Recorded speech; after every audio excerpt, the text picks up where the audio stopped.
Le test de l'enduit de finition terre-sable pour le mur en torchis au bout d'une journée. Voilà les 4 échantillons que j'ai posés hier dans la grange sur une poutre. Et puis tout est sec déjà. C'est très venteux aujourd'hui toute la journée. La nuit était assez fraîche. Mais après, le soleil est sorti, ça s'est réchauffé. Donc, voilà ce qu'on peut observer ici. 70 terre, 30 sable, 30% sable. On voit que ça a bien craqué. 60% de terre, ça a craqué un petit peu moins, peut-être plus de craquelures, plus fines. Mais ça a tout de même craqué.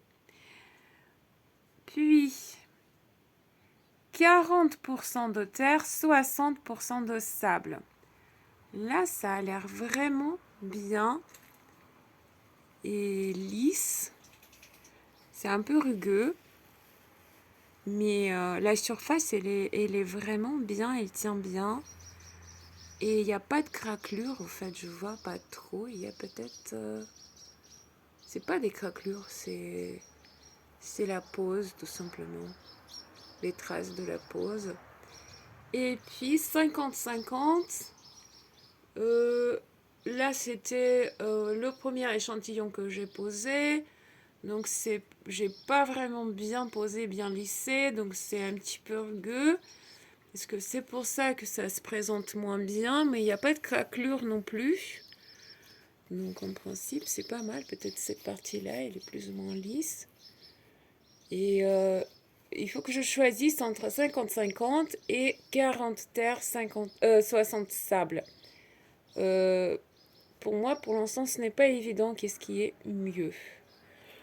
Comme ça, bien évidemment, 40% de terre, ça se présente beaucoup mieux. Mais puisque j'ai commencé par 50-50, c'est tout en haut. Et donc, il peut y avoir le problème de tout simplement d'application parce que c'était le premier échantillon, je l'ai mal appliqué tout simplement. Ça, je le reconnais.